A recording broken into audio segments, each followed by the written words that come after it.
नमस्कार, आप देख रहे हैं जनता टीवी। मैं हूं आपके साथ अमन त्रिपाठी। बुलेटिन में रुक करेंगे कुछ अहम खबरों की ओर। संगम नगरी प्रयागराज में भले ही अभी मूसलाधार बारिश नहीं हो रही हो, लेकिन उत्तराखंड और पश्चिमी उत्तर प्रदेश में हो रही बारिश से गंगा और यमुना समेत कई नदियों का जल स्तर बढ़ने लगा है। ऐसे में प्रशासन पूरी तरह से सतर्क मोड में नजर आ रहा है। प्रयागराज से हमारे संवाददाता एसएम आमिर की यह खास रिपोर्ट देखिए। संगम नगरी प्रयागराज में भले ही बारिश कम हो रही है, मगर जो पीछे से पानी छोड़ा जा रहा है उससे अब जल स्तर बढ़ रहा है। प्रति 1 घंटे 1 सेंटीमीटर प्रयागराज में पानी बढ़ रहा है। खतरे का निशान 84.3 है, मगर अभी यहाँ पर जो गंगा का और यमुना का जल स्तर है वो 77 के आसपास है। फिलहाल आप देख सकते हैं यहाँ पर जलकुंभी और किस तरह से पूरे में बाढ़ आ गई है और घाट पे लोगों को पीछे आना पड़ा है और घाट पे तीर्थ पुरोहित अपने अब पूरी तरह से लेके सामान को पीछे की ओर जा रहे हैं, क्योंकि जिस तरह से पानी बढ़ रहा है पीछे जाना ही रास्ता है। फिलहाल यहाँ पर और भी लोग हैं, नाविक, हम उनसे बात करेंगे। ये बताइए, जिस तरह से पानी बढ़ रहा है कितनी समस्या और घाट पे आप लोग पीछे जा रहे हैं? सर, जैसा कि जिस तरह से पानी बह रहा है यहाँ पे, उस तरीके से बड़ी संकट में आ गए हैं।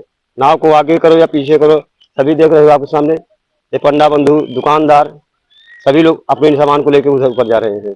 तो जिस तरह से पानी बढ़ा, अब श्रद्धालु भी जिस तरह से आते थे आस्था की डुबकी लगा, आप लोग की रोजी रोटी पे कितना संकट? इस समय संकट पड़ा हुआ है, कोई श्रद्धालु आ नहीं रहा है। कोई श्रद्धालु यहाँ आए तभी तो हम लोग चलेंगे। तो देखिए, आपने सुना कि किस तरह से यहाँ पर श्रद्धालु कम आ रहे हैं और घाट पे यहाँ पे जो तीर्थ पुरोहित है, पंडा है, वो पीछे की ओर जा रहे हैं। पूरे सामान आप देख सकते हैं, सब ने यहाँ पैक कर लिया। और लोग से बात करेंगे। ये बताइए, आप लोग यहाँ पर हैं, कितनी समस्या हो रही है? बाढ़ जिस तरह से पानी बढ़ रहा है। अब पानी बढ़ रहा है भैया, समस्या तो है ही है। अब यहाँ लोग यहाँ आगे पीछे लगा रहे हैं और बाढ़ बाढ़ तो हो ही रहा है, बारिश भी कम हो रहा है। फिलहाल इस पूरे मामले पर जहां एडीएम फाइनेंस, जो कि बाढ़ आपदा के नोडल भी हैं, ऐसे में विनय सिंह का क्या कुछ कहना है इस पूरे मामले पे? किस तरह से बाढ़ को लेकर तैयारी की गई है, क्या सुरक्षा के इंतजाम है, कितनी चौकियां बनाई गई हैं, आइए जानते हैं उनसे। जैसी अभी स्थिति अपने जनपद में नहीं है, अभी वर्षा भी उतनी नहीं हो रही है। जैसे कि जनपद प्रयागराज में 84.734 मीटर का जो पैमाना होता है, वहां पर जा करके ही हमारे लिए खतरे का बिंदु बनता है। तो अभी हमारी नदी, आज जो इसका जल स्तर है गंगा नदी का, वो 77.2 है।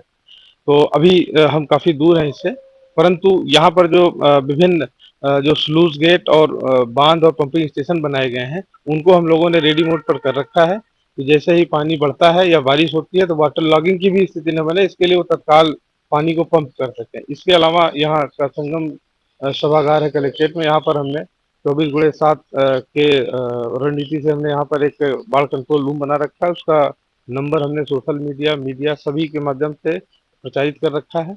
यहाँ पर विभिन्न विभागों के लोग कार्यरत हैं, जैसे राजस्व विभाग, चिकित्सा विभाग, पशुपालन विभाग, और ये सारे लोग यहाँ पर मौजूद रहते हैं 24 घंटे। इसके अलावा हम लोगों ने पहले के अनुभवों के आधार पर 100 बाढ़ संग्रहालय और 60 जो बाढ़ चौकी है उसकी मैपिंग कर रखी है, ड्यूटी लगा रखी है। आवश्यकता पड़ने पर इसका इस्तेमाल किया जाए। 1000 से ज़्यादा बोट, नाव, जो हाथ से चलाने वाली जो नौकाएं होती हैं, वो हमने चिन्हित कर रखी हैं। हमारे पास जो जल पुलिस, एसडीआरएफ और एनडीआरएफ, इन सबको मिला करके लगभग 54 मोटर बोट भी हैं, तो जिसके माध्यम से हम गश्ती और बचाव कार्य करते रहेंगे। जल स्तर है कितना है इस समय? जल स्तर इस समय, आज जो गंगा नदी का जल स्तर है फाफा में, वो 77.2 है।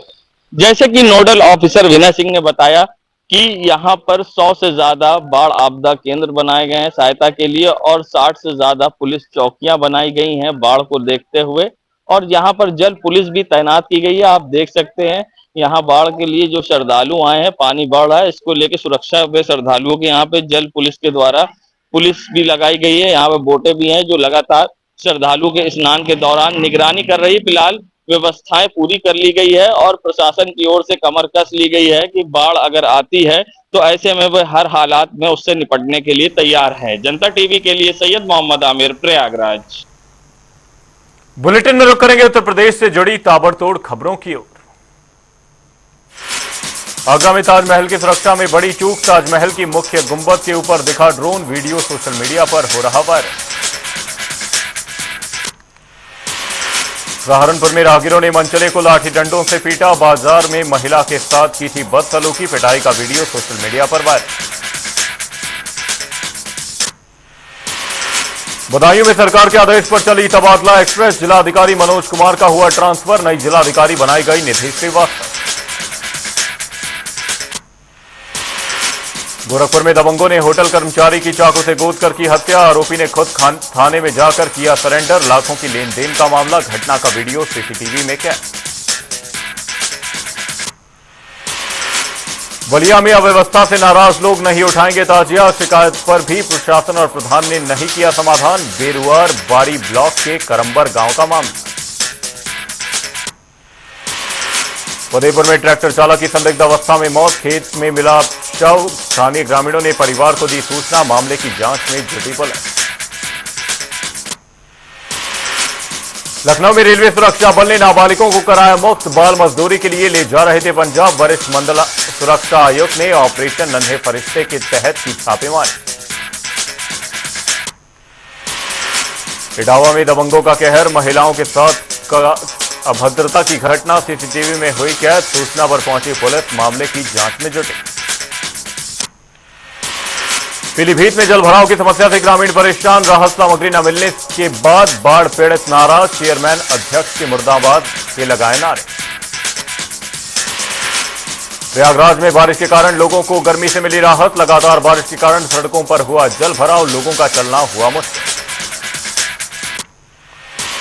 रायबरेली में अज्ञात वाहन ने बाइक सवार बुजुर्ग दंपत्ति को मारी टक्कर। परिजनों ने इलाज के लिए अस्पताल में कराया भर्ती। सरेनी थाना क्षेत्र के विसायकपुर का मामला। कन्नौज में दो पक्षों के बीच हुई मारपीट में कई लोग हुए घायल। वीडियो सोशल मीडिया पर हुआ वायरल। रायबरेली में खंभे से नीचे गिरा संविदा कर्मचारी, गंभीर रूप से हुआ घायल। सीएससी अस्पताल में इलाज जारी।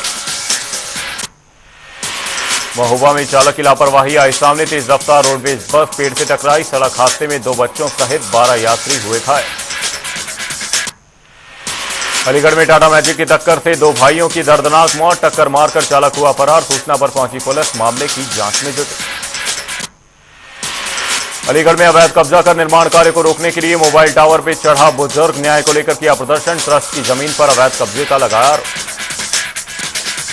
लखनऊ में सीएम की फटकार के बाद हरकत में प्रवर्तन टीम। मात्र 4 घंटे में 15 से ज्यादा वाहन सीज, 32 के हुए चालान। मुंह में टला बड़ा हादसा। ट्रेलर और स्कूली बस में जोरदार टक्कर। हादसे में बस ड्राइवर सहित कई बच्चों को आई मामूली चोट। श्रावस्ती में मुहर्रम के चलते प्रशासन हुआ अलर्ट। डीएम और एसपी ने भिनगा नगर में किया flag march. DM Ajay Kumar Dwivedi ने की शांति और सद्भावना से त्योहार मनाने की अपील। एटा के जलेसर कस्बे में उमड़ी बड़ी संख्या में जायरीनों की भीड़। ज्यादा भीड़भाड़ होने के कारण बुजुर्ग की मौत। एटा कोतवाली जलेसर कस्बे के शनिजात की घटना।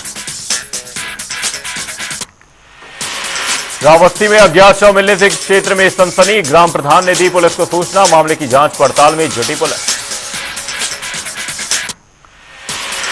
रायबरेली में बारिश के चलते महिला पर गिरी कच्ची दीवार। मलबे में दबने से महिला गंभीर रूप से घायल। जिला अस्पताल में इलाज जारी। बुलंदशहर में मजदूर की झोपड़ी में अज्ञात कारणों से लगी भयंकर आग। बेटी की शादी के लिए जमा किए कपड़े आदि जलकर खाक। हादसे से सदमे में गरीब परिवार। श्रावस्ती में डीएम के निर्देश पर प्रवर्तन अधिकारी ने चला अभियान। टीम ने एक अभियुक्त की दबिश की। अवैध कच्ची शराब के साथ एक अभियुक्त गिरफ्तार। सहारनपुर में शराब के नशे में चौकीदार के साथ की मारपीट के दौरान युवक की मौत। रामपुर कस्बे का मामला।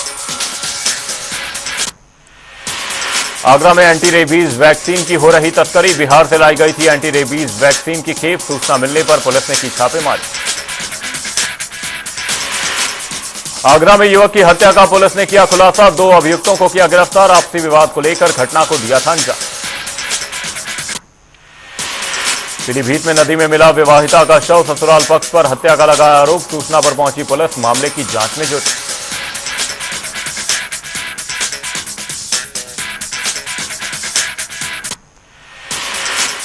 अलीगढ़ के शादी समारोह में चोर ने युवक का मोबाइल किया पार। घटना सीसीटीवी कैमरे में हुई कैद। युवक की तहरीर में पुलिस ने दी तहरीर। फर्रुखाबाद में 2 बाइकों की भिड़ंत। हादसे में एक की मौत, 2 घायल। कानपुर फर्रुखाबाद मार्ग के पास का मामला।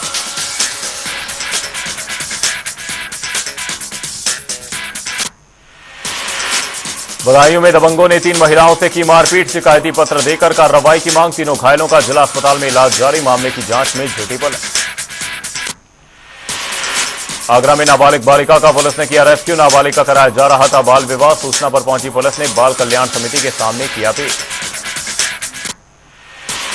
सिद्धार्थनगर में नाले में डूबने से मासूम की मौत, खेल खेल में पैर फिसलने से नाले में गिरी थी मासूम। घटना पर सूचना पर पहुंचे आलाधिकारी। सिद्धार्थनगर में भारी बारिश के चलते सड़कें हुई जलमग्न, ग्राम प्रधान को लेकर लोगों में नाराजगी। विकास खंड बर्डपुर के पास का मामला। आगरा में दबंगों से परेशान वाल्मीकि समाज के लोग, पलायन को मजबूर। लोगों ने घरों में लगाए पलायन पोस्टर, पुलिस कमिश्नर को पत्र देकर कार्रवाई की कर रहे मांग। सिद्धार्थनगर में संदिग्ध अवस्था में मिला अज्ञात शख्स का शव, मछली पकड़ने के लिए जाल में फंसी मिली लाश। शव देख लोगों ने दी पुलिस में सूचना, मौके पर पहुंची पुलिस मामले की जांच में जुटी। इटावा में लोक जनशक्ति पार्टी के जिलाध्यक्ष का किया गया स्वागत, पार्टी को नई ऊर्जा देने का संकल्प। पार्टी के कई वरिष्ठ कार्यकर्ता रहे मौजूद। अलीगढ़ में मामूली विवाद को लेकर दबंगों ने महिलाओं से की मारपीट, शिकायत के बाद पुलिस पर कार्रवाई न करने का आरोप। एसएसपी से मिलने की गुहार लगा रही पीड़ित।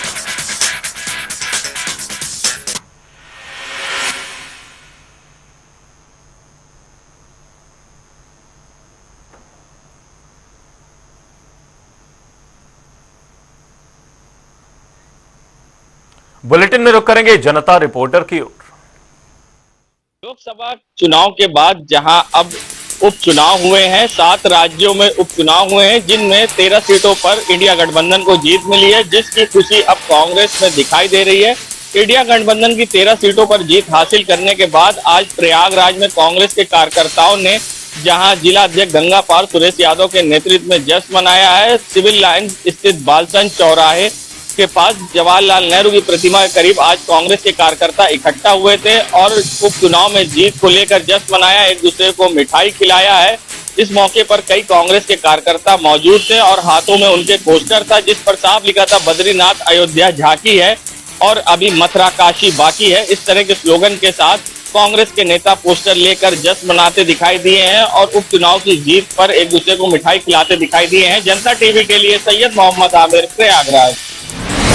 मौजूद है जनपद मऊ में। बता दें जनपद मऊ के विधानसभा घोषित क्षेत्र के अंतर्गत बता दें कि नगर पंचायत घोषित है और यहाँ की स्थिति ये है कि जब जब बारिश होता है लोगों के घरों तक पानी चला जाता है, लेकिन उसके बावजूद भी देखा जाए तो पानी यहीं का यहीं रुका रह जाता है, लेकिन पानी जो है सड़ जाता है, लोगों के घरों तक जाता है और बता दें सैकड़ों बीमारियों की उत्पत्ति भी करता है। और यहाँ के लोगों का आरोप यह है कि जितनी बार इन्होंने यहाँ के नगर पंचायत चेयरमैन से जितनी बार इन्होंने शिकायत किया, चेयरमैन अपना हाथ साफ करते हुए कहते हैं कि हमारे बस में नहीं है, हम नहीं कर पाएंगे।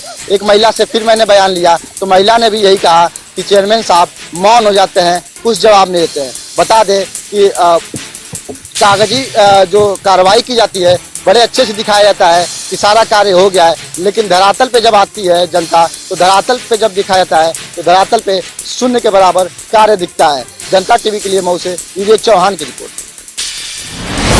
प्रदेश सरकार भले भूमाफियाओं पर अपना हंटर चलाने की बात करती हो, लेकिन एक बार फिर कहीं न कहीं लगातार भूमाफिया अपनी पूरी तरीके से किसानों पर एक अपना अत्याचार करते हुए नजर आ रहे हैं। देखा जा रहा है कि इटावा में एक बार फिर कहीं न कहीं प्रशासनिक अधिकारियों ने कुछ दिन पहले जो है भूमाफियाओं पर हंटर चलाया था, लेकिन एक बार फिर कहीं न कहीं भोले भाले गरीबों को भूमाफिया फंसाकर एक बार पहले एग्रीमेंट कराते, उसके बाद में पूरी बैनामा कराने की पूरी कोशिश करते हैं। क्योंकि देखा जा रहा है एक मामला फिर इटावा में देखने को मिल रहा है, क्योंकि देखा जा रहा है पूरी तरीके से गरीबों पर एक बार फिर भूमाफिया लगातार दबाव बनाते हुए नजर आ रहे हैं। क्योंकि देखा यह जा रहा है कि सरकार पूरी तरीके से एक बार फिर गरीबों की जमीनों पर जिस तरीके से भूमाफिया अवैध तरीके से जो बैनामा करा रहे हैं और जो एग्रीमेंट कराते हैं और वो लगातार अपना प्रशासन हलचल चलाने की बात करते नजर आ रही है। लेकिन देखा यह जा रहा है कि पूरी तरीके से भूमाफिया जो है अपनी किसानों को, भोले वाले किसानों को फंसाकर जबरदस्ती बैनामा कराने की बात करते नजर आ रहे हैं। अब ये देखना ये होगा कि जैसे किसानों की जो गरीब को जमीन जो है पूरी तरीके से न्यायालय में लंबित है, उसके बावजूद भी पूरी तरीके से भूमाफिया अपनी जमीन को उन किसानों को एक हड़पने की लेकर जो है लगातार किसानों पर दबाव बनाकर बैनामा कराने की फिराक में रहते हैं। अब देखना ही होगा कि आखिर प्रशासनिक अधिकारी इस तरीके की जो है कारनामों पर कब लगाम लगाएगी, क्योंकि उत्तर प्रदेश सरकार पूरी तरीके से लगातार भूमाफियाओं का फंटा चलाने के लिए पूरी दबाव बनाती नजर आ रही है। देखना ये होगा कि इन ऐसे भूमाफियाओं पर कब बुलडोजर चलाया जाएगा, क्योंकि किसानों को भोले वाले फंसाकर अपने पूरी तरीके से बैनामा कराने की कोशिश करते नजर आते हैं। कैमरा पर्सन के साथ राम कुमार राजपूत, जनता टीवी, इटावा। गोरखपुर में एक दिल दहला देने वाली घटना सामने आई है। आपको बताते चले कि राजघाट थाना क्षेत्र के तुर्कमानपुर में एक होटल कर्मी को आरोपियों ने दौड़ा कर चाकुओं से गोदकर उसकी हत्या कर दी। यही नहीं, दुस्साहस इस कदर की चाकू गोदने के बाद जब तक उस होटल कर्मी की मौत नहीं हो गई तब तक दोनों आरोपी वहीं पर चाकू लेकर टहलते रहे और लोगों की सूचना पर जब मौके पर पुलिस पहुंची तो पुलिस वालों को भी आरोपियों ने चाकू दिखाया, जिससे पुलिसकर्मी भी थोड़ी देर के लिए सहम गए। वहीं आपको ये भी बताते चले कि होटल कर्मी पूरी तरीके से लहूलुहान था और तड़प रहा था, लेकिन किसी ने उसे बचाने की हिमाकत नहीं की। आपको बताते चले कि गोरखपुर के एक होटल मालिक नौशाद आलम का इन आरोपियों से 50 लाख रुपए का बीते 4 वर्ष से लेन देन का मामला था, जिसको लेकर काफी दिनों से विवाद चल रहा था। और जो मृतक अजीम थे, वो अजीम इन होटल संचालक के साथ काम करते थे और इन्होंने मध्यस्थता भी की थी। जब कल आरोपियों ने पैसे की वापसी की डिमांड की, उसके बाद होटल मालिक ने अजीम को मध्यस्थता के लिए फिर भेजा और उसके बाद आरोपियों ने बाकायदे उसे चाकुओं से गोदकर हत्या कर दी। फिलहाल दोनों आरोपियों ने थाने में सरेंडर कर दिया है और पुलिस आगे की कार्यवाही कर रही है। सुभाष गुप्ता, जनता टीवी, गोरखपुर।